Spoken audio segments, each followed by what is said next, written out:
1, 2, 3, come on.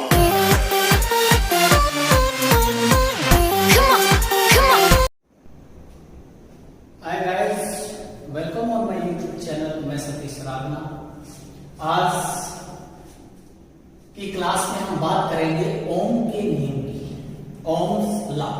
जी हाँ, इससे पहली क्लास में हमने विभव और विभवांतर को बहुत ही बेसिक और अच्छे ढंग से, प्रभावी रूप से हमने समझा था।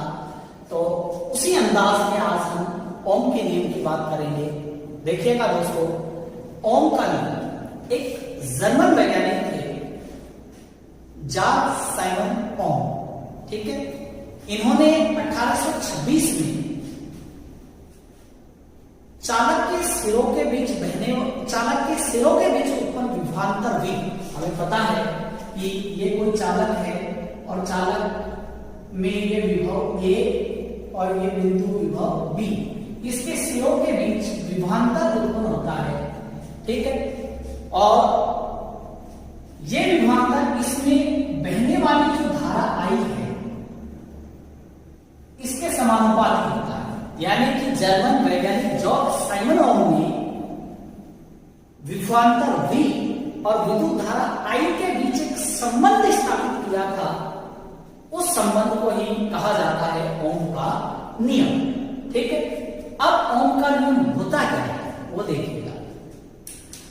यदि किसी चालक की, कोई भी कंडक्टर हो सकता है, कोई भी चालक है, यदि किसी चालक की भौतिक अवस्थाएं उसकी फिजिकल प्रॉपर्टीज क्या हो सकती है कंडक्टर की, जैसे उसकी लेंथ यानी कि उस चालक की लंबाई, उस चालक के अनुप्रस्थ काट का क्षेत्रफल। अनुप्रस्थ काट का क्षेत्रफल क्या होता है, यानी कि लंबाई, कोई चालक है, यह लंबा है, इसकी लंबाई के लंबवत अगर हम इसको काट दें, ऐसे लंबवत काटेंगे तो लंबवत काटेंगे तो ये चालक, मान लीजिए इसको लंबवत काटा तो ये इसकी गोलाई आ गई, अर्थात इसकी मोटाई, ये कहलाता है इसका अनुप्रस्थ काट का क्षेत्रफल।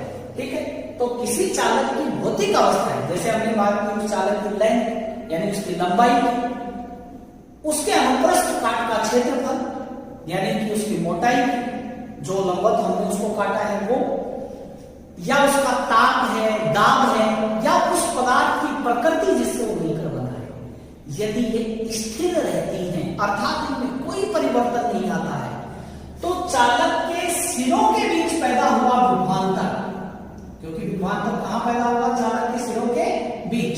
ठीक है, दोनों सिरों के बीच, तो चालक के सिरों के बीच पैदा हुआ विभवांतर V, उसमें बहने वाली विद्युत धारा I, ठीक है, उसमें बहने वाली विद्युत धारा I के क्या होगा, समानुपाती होगा। क्या होगा, समानुपाती या अनुक्रमानुपाती होगा। इसे कहते हैं ओम का नियम। यही बात ओम ने बताई थी कि वास्तव में हमने पढ़ा, हमने I को पढ़ा पहले, फिर हमने विभवांतर V को पढ़ा। अब ओम ने बताया कि इस V और I के बीच संबंध क्या होता है, यही ओम का नियम, और संबंध बता दिया आपको। कोई भी डोरी या चालक हो सकता है, अगर उसकी भौतिक अवस्थाएं नहीं बदलती है, उनमें कोई परिवर्तन नहीं होता है, लंबाई भी वही रहती है, उसकी वही रखते हैं, उसकी अनुप्रस्थ काट का क्षेत्रफल भी वही रहता है उस परिस्थिति में। ठीक है, और ताप दाब भी उसका सेम बना रहता है। जिस पदार्थ की प्रकृति कॉपर का है या एल्यूमिनियम का है, एक में से किसी का भी हो सकता है, वो सेम रहता है उसी का। तो ऐसी स्थिति में जब हम उसमें धारा बहाते हैं तो उसके सिरों के बीच जो विभवांतर पैदा होता है वो उस धारा के क्या होता है, समानुपाती होता है। इसे ही कहते हैं ओम का नियम। इसको उतार लीजिए। अब देखिएगा, नेक्स्ट पॉइंट पर हम चलते हैं, इसका व्यंजक प्राप्त करते हैं। तो हमें पता है कि जब किसी चालक की भौतिक अवस्थाएं नहीं बदलती है तो ऐसी परिस्थिति में चालक के सिरों के बीच पैदा हुआ विभवांतर उस चालक में प्रवाहित विद्युत धारा I के समानुपाती या अनुक्रमानुपाती होता है। इसे क्या कहते हैं, ओम का नियम, जिसे हम इस तरीके से लिख सकते हैं, यानी कि V समानुपाती होता है या अनुक्रमानुपाती होता है किसके, I के। यही कहलाता है ओम का नियम।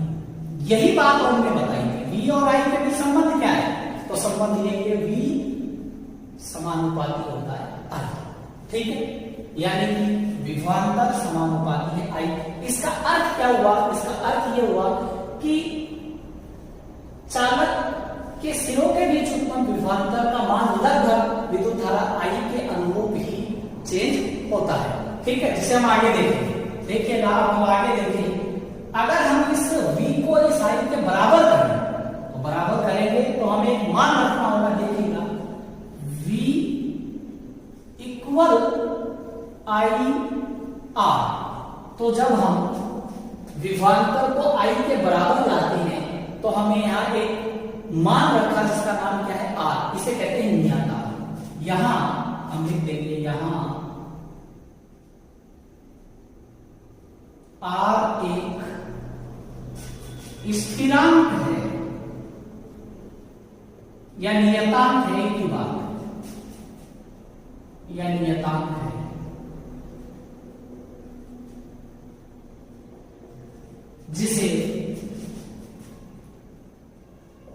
जिसे प्रतिरोध कहते हैं। क्या कहते हैं सर? प्रतिरोध कहते हैं, ठीक है। तो R क्या है? यानी कि V को I के बराबर लाने के लिए हमें एक स्थिरांक मान रखना पड़ा R, ठीक है। अब देखिएगा, R क्या है? एक स्थिरांक है जिसे क्या कहा जाता है? प्रतिरोध कहा जाता है, ठीक है। विज्ञान में इस R को क्या कहा जाता है? प्रतिरोध। अब देखिएगा आगे, रेसिस्टेंस कहते हैं इसको। अगर हम R निकालना चाहें तो क्या करेंगे? V के बटे में क्या आ जाएगा? I, यानी कि R बराबर हो गया V अपॉन I, यानी कि विभवांतर और धारा के अनुपात को ही क्या कहा जाता है? प्रतिरोध। क्या कहते हैं? प्रतिरोध R। समझ में आ गया? यानी R बराबर हो गया V अपॉन I, ठीक है। अब ये प्रतिरोध है क्या? पहले इसको एक बार नोट कर लीजिएगा, फिर हम आगे बढ़ेंगे। पहले इसके बारे में बात कर लेते हैं, बीच में एक पॉइंट ले लेते हैं, प्रतिरोध। प्रतिरोध यानी किसी ना किसी चीज का यहां विरोध हो रहा है, ठीक है। प्रतिरोध, प्रतिरोध को किससे दिखाया जाता है? R से। प्रतिरोध होता क्या है? किसी चालक में विद्युत धारा के मार्ग में उत्पन्न रुकावट या बाधा क्या कहलाती है? प्रतिरोध। देखो इसकी डेफिनेशन जो होगी, विज्ञान की दृष्टि से इसकी परिभाषा है, किसी चालक में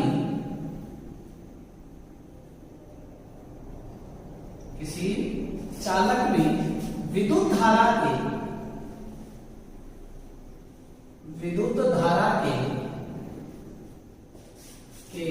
मार्ग में उत्पन्न रुकावट या बाधा को क्या कहते हैं? रुकावट या बाधा को प्रतिरोध कहते हैं। क्या कहते हैं साहब? प्रतिरोध कहते हैं, ठीक है। समझ गए? फॉर एग्जाम्पल, ये कोई चालक है, हमने ले लिया,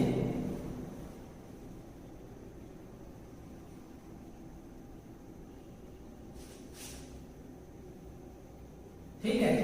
इस चालक को हम बैटरी से जोड़ देते हैं, बैटरी या सेल, कोई भी विद्युत जो स्रोत है उससे जोड़ देते हैं। ये धन, ये ऋण, एक सेल है, ठीक है। इस चालक को जोड़ दिया हमने, बड़ा इलेक्ट्रॉन प्लस को और छोटा किसको इंडिकेट करता है? माइनस को। अब जब हम किसी चालक में धारा प्रोवाइड करेंगे तो धारा होती क्या है? आवेशों के प्रभाव की दर। तो इस चालक में धारा तब बहेगी जब इलेक्ट्रॉन गति करेंगे, यानी कि ये,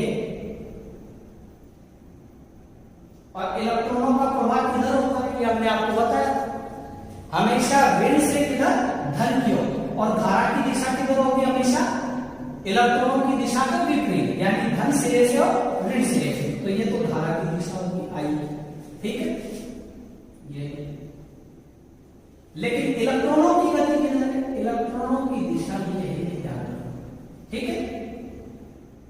ये इलेक्ट्रॉन है,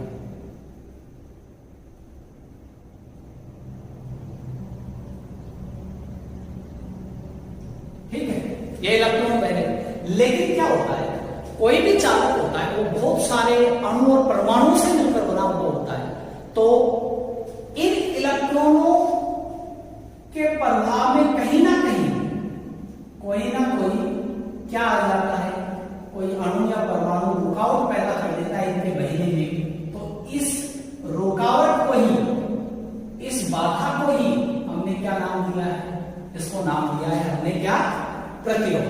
क्या नाम दिया है, प्रतिरोध। ठीक, कोई चालक बहुत सारे परमाणु से मिलकर बना है, तो परमाणु की बाह्यतम कक्षा में जो इलेक्ट्रॉन होते हैं, जो नाभिक से ज्यादा दूरी पर होते हैं, वो कम ऊर्जा द्वारा बंधे होते हैं। ऐसी स्थिति में जब बैटरी द्वारा उनमें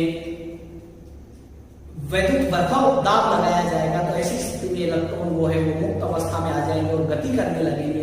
लेकिन उन इलेक्ट्रॉनों के बहने के मार्ग में, उन आवेशों के बहने के मार्ग में कोई अणु या परमाणु जब आ जाता है, तो उनके बहने में रुकावट पैदा हो जाती है, और उस रुकावट को किस नाम से जाना गया है, प्रतिरोध के नाम से जाना गया है। और प्रतिरोध को हमने क्या लिखा है, R बराबर V अपॉन I। हम यहाँ लिख सकते हैं R बराबर V अपॉन I। अब देखिएगा, यदि यहां V बराबर हम ले लें, यानी विभवांतर V है, तो V के बराबर क्या ले लें, 1 वोल्ट। विभवांतर की इकाई क्या है, वोल्ट। तो यहाँ लिख देता हूं, चलो मैं लिख देता हूं, V बराबर हम ले लें 1 वोल्ट, तथा I बराबर क्या ले लें, 1 एम्पियर। क्या ले लें, 1 एम्पियर।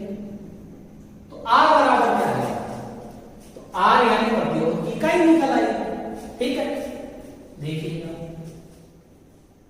इसके बाद ध्यान दे देता हूं। ठीक है, इसके बाद ध्यान दे देते हैं। तो हमने जब V को क्या लिखा, विभवांतर का मान लिया 1 वोल्ट, विद्युत धारा का मान क्या ले लिया, 1 एम्पियर, तो R का मान क्या निकल गया, 1 ओम। क्या निकल गया, 1 ओम। ठीक है, अब 1 ओम क्या होता है बताओ, सीधा सा इसकी परिभाषा दे दीजिए आप। 1 ओम किसे कहेंगे, ओम। 1 ओम या ओम किसे कहते हैं, यदि किसी चालक में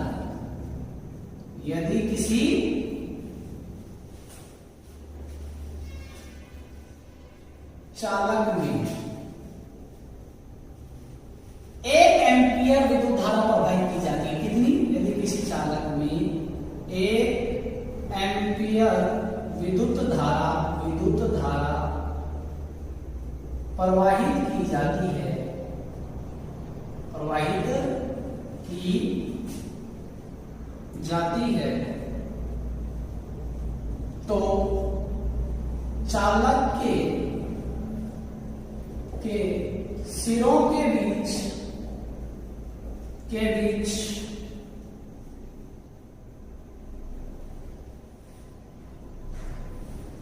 उत्पन्न विभवांतर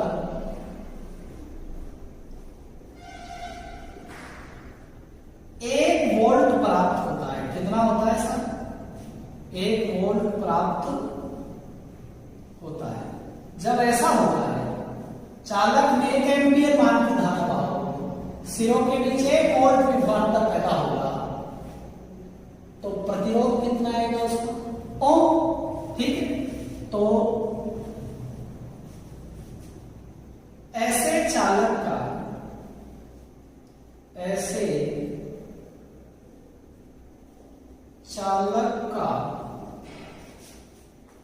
प्रतिरोध, ऐसे चालक का प्रतिरोध ओम कहलाता है। क्या कहलाता है, ओम कहलाता है। यानी विद्युत धारा जो चालक में बह रही है वो 1 एम्पियर, सिरों के बीच उत्पन्न विभवांतर 1 वोल्ट, तो प्रतिरोध क्या कहलाएगा, उस चालक का प्रतिरोध क्या कहलाएगा, ओम कहलाता है। ठीक है, यह हो गया। यदि किसी चालक में 1 एम्पियर विद्युत धारा प्रवाहित की जाती है, तो चालक के सिरों के बीच उत्पन्न विभवांतर 1 वोल्ट प्राप्त होता है, तो ऐसे चालक का प्रतिरोध ही ओम कहलाता है। समझ गए आप। ठीक है, अब देखिए ओम क्या है? ओम प्रतिरोध का ऐसा ही मात्रक है। ठीक है, ये डेफिनेशन होगी, उसके बाद में होता है। ठीक है, मिटा देता हूं एक बार।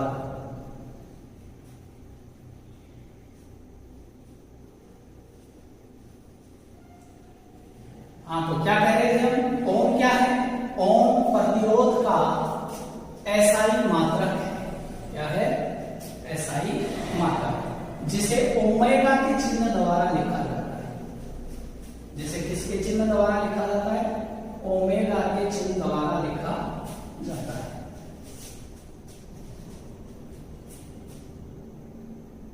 ओम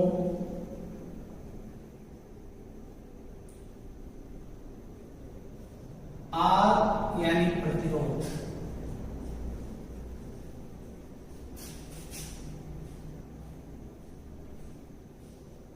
का एसआई मात्रक, एसआई मात्रक। इसे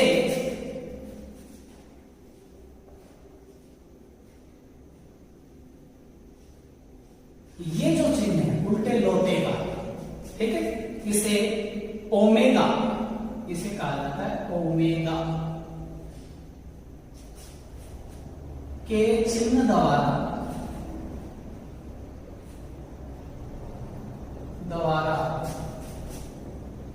लिखा जाता है या प्रदर्शित किया जाता है। ठीक है, प्रतिरोध का जो मात्रक ओम है उसे ये उल्टे लोटे के आकार का जो चिन्ह है जिसे क्या कहा जाता है? ओमेगा, इसके द्वारा प्रदर्शित किया जाता है, इसके द्वारा लिखा जाता है। ठीक है, अब हम आगे बात करते हैं। हमने निकाला था R बराबर V अपॉन I। यहां R प्रतिरोध है। क्या है? प्रतिरोध। अभी थोड़ी देर पहले हमने पढ़ा था प्रतिरोध R क्या होता है?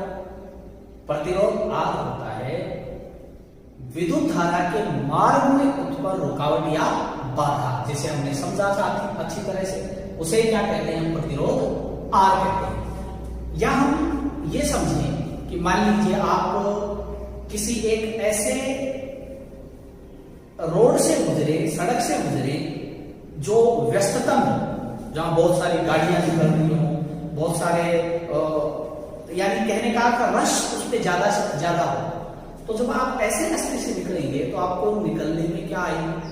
भाई उस रास्ते से आसानी से आप निकल नहीं पाएगा, आपको बाधा या रुकावट का एहसास होगा। अब आपको किसी ऐसे सड़क पे जाने के लिए कहा जाए जो बिल्कुल खाली है, तो आपको किसी प्रकार की कोई रुकावट या बाधा नहीं आएगी, आप आसानी से निकल जाएंगे। समझ में आ गया? सेम इसी प्रकार से यहां समझिए कि कोई चालक है, उस चालक में अगर कोई रुकावट या बाधा आती है आवेशों के प्रवाह की दर, तो आवेश जो बह रहे हैं उनमें कोई रुकावट आ गई है, तो वो रुकावट या बाधा जो पैदा हुई है वो प्रतिरोध है।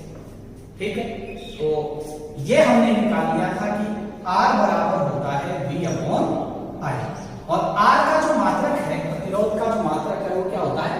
ओम होता है। क्या होता है? ओम। और इसे किस चिन्ह द्वारा लिखा जाता है? ओमेगा द्वारा। समझ में आ गया? ठीक है, एक ओम क्या होता है वो हमने पढ़ लिया कि जब किसी चालक में 1 एम्पीयर विद्युत धारा प्रवाहित की जाती है तो चालक के सिरों के बीच उत्पन्न विभवांतर का मान क्या होता है? तो चालक के सिरों के बीच जो उत्पन्न विभवांतर का मान है वो क्या है? 1 एम्पीयर। चालक के सिरों के बीच उत्पन्न विभवांतर का मान क्या है? 1 वोल्ट। तो ऐसे चालक का प्रतिरोध ही क्या कहलाता है?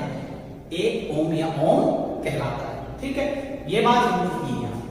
अब देखिएगा, आपसे इस फॉर्मूले से संबंधित न्यूमेरिकल पूछे जा सकते हैं। क्या पूछे जा सकते हैं? न्यूमेरिकल्स पूछे जा सकते हैं। तो आपसे पूछ लिया, यहां विभवांतर का मान दे दिया, विद्युत धारा का मान दे दिया, और आपसे प्रतिरोध निकलवाता है। फॉर एग्जाम्पल देख लेते हैं, सपोज दैट आपको V का मान यहां दे देता है 2 वोल्ट। कितना दे दिया? 2 वोल्ट। और I का मान कितना दे दिया जाता है? 0.5 एम्पीयर। कितना दे दिया जाता है? 0.5 एम्पीयर। अब पूछता है कि उस चालक में उत्पन्न प्रतिरोध का मान क्या होगा। यानी यदि किसी चालक में 0.5 एम्पीयर की विद्युत धारा प्रवाहित होती है और चालक के सिरों के बीच 2 वोल्ट का विभवांतर पैदा होता है, तो बताइए उस चालक का प्रतिरोध R क्या होगा। तो R हमारे से निकल आ रहा है, समझ में आ गया। अब ओम के नियमानुसार हम पहले पढ़ चुके हैं कि V समानुपाती होता है I, V बराबर होता है IR के, क्योंकि R नियतांक रखा हमने बराबर करने के लिए। तो R बराबर हमने क्या निकाल लिया, V अपॉन I, जो आपके सामने लिखा हुआ। तो इसी वे में R का मान कैसे निकालेंगे, इस फॉर्मूले से रख दीजिएगा। तो R बराबर हम निकालेंगे तो V का मान कितना बता रहा है, यहाँ सिरों के बीच विभवांतर क्या है, 2 वोल्ट। प्रवाहित धारा का मान कितना है, 0.5 एम्पीयर, ठीक है। यह धारा का मान पॉइंट में दिया हुआ है, इसका 10 हटा दीजिए। हटाएंगे तो क्या करेंगे, इसको 10 से भाग दे देंगे, तो यह आ गया 5/10, ऐसा लिख सकते हैं इसको, ठीक है। अब पहले बताया था मैंने आपको, ये इसके नीचे आ रहा है तो इसके ऊपर गुणा में चला जाएगा, तो ये क्या हो गया, 2 × में 10/5, ठीक है। 5 दूनी 10, क्या आ गया, 4 ओम। समझ में आ गया, क्या आ गया, 4 ओम। ये क्या निकल आया, प्रतिरोध निकल आया। तो इस फॉर्मूले से आपसे अगर आपको R का मान दे देता है, जैसे R का मान दे दिया 4, ठीक है, फिर आपको क्या दे देता है, V का मान दे देता है कितना, 6 वोल्ट, और आपसे क्या जानना चाहिए, I, विद्युत धारा जानना चाहता है, तो आप कैसे निकालोगे, क्या पूछ रहा है आपसे, I पूछ रहा है, ठीक है। तो I कैसे निकलेगा, आपके सामने फॉर्मूला है, I निकालेंगे तो क्या आएगा, क्योंकि हम जानते हैं V बराबर क्या होता है, IR, V बराबर क्या होता है, IR। अब क्या पूछ रहा है आपसे, I पूछ रहा है, I पूछ रहा है, तो क्या करेंगे, R को इसके नीचे ले आएंगे, तो क्या आएगा, बोलो आप ही बताओ, I बराबर आ गया V अपॉन R, कोई प्रॉब्लम, ठीक है। क्या करें साहब, कितना दिया है, V 6 वोल्ट, R कितना दिया हुआ है, 4 ओम, निकाल दो था, 4 एकम 4, एक बार गया, पॉइंट लगेगा, 2 आए और 4 पंजे 20, यानी 1.5 एम्पियर विद्युत धारा आपका आंसर हो गया। समझ में आ गई बात, वे समझे नहीं समझे। अब आपको अगर V पूछता है तो आपके सामने है ही फॉर्मूला, ठीक है, यानी 3 फॉर्मूले। अगर R पूछता है तो हम क्या लिखेंगे, R बराबर हो गया साहब V अपॉन I, और प्रतिरोध इससे निकाल लें। अगर आपसे धारा पूछता है तो लिखेंगे I बराबर V अपॉन R, ठीक है। 2 फॉर्मूले हो गए, हो गए नहीं हो गए, बोलो, ठीक है। अगर आपसे V पूछता है तो तीसरा फॉर्मूला ये रहा, तो ये हो गए 1, 2 और 3 फॉर्मूले हो गए। समझ में आई नहीं आई बात, जिनके द्वारा हम आसानी से मान निकाल सकते हैं। तो आपसे इससे संबंधित ये न्यूमेरिकल भी पूछे जा सकते हैं। तो आज का ये था हमारा टॉपिक, ओम का नियम। ओम का नियम क्या है, ये मैंने आपको बताया था कि जॉर्ज साइमन ओम थे। इन्होंने 1826 में चालक के सिरों के बीच उत्पन्न विभवांतर V और चालक में बहने वाली जो धारा I है, इनके बीच संबंध स्थापित किया था, जिसे ओम का नियम कहा। हम अगर इसकी परिभाषा देखें तो हमने लिखी थी कि किसी चालक की जो भौतिक अवस्थाएं हैं, जैसे उसकी लंबाई है, उसके अनुप्रस्थ काट का क्षेत्रफल है, उसका ताप है, उसका दाब है, पदार्थ की प्रकृति है, आदि में कोई परिवर्तन नहीं आता, तो चालक के सिरों के बीच उत्पन्न विभवांतर, उसमें प्रवाहित जो विद्युत धारा होती है उसके समानुपाती या अनुक्रमानुपाती होता है। इसे क्या कहते हैं, ओम का नियम, जिसको आपने अच्छी तरह देखा। और फिर हमने V समानुपाती I, V बराबर IR, ये अभी आपके सामने निकाले हैं, ठीक है। प्रतिरोध को हमने पढ़ा, प्रतिरोध को किससे लिखते हैं, प्रतिरोध का मात्रक क्या है, इन सभी के बारे में हमने यहाँ आज जानकारी हासिल की, ठीक है। तो दोस्तों, मैं उम्मीद करता हूं आपको यह टॉपिक समझ में आया होगा। नेक्स्ट क्लास में हम पढ़ेंगे ओम के नियम का प्रायोगिक सत्यापन। जी हां, ओम के नियम का प्रायोगिक सत्यापन जो हम आपको बहुत ही इजी वे में और आसान तरीके से पढ़ाएंगे। उम्मीद करेंगे आपको हमारे वीडियोस पसंद आएंगे। लगातार आप हमारे साथ बने रहेंगे।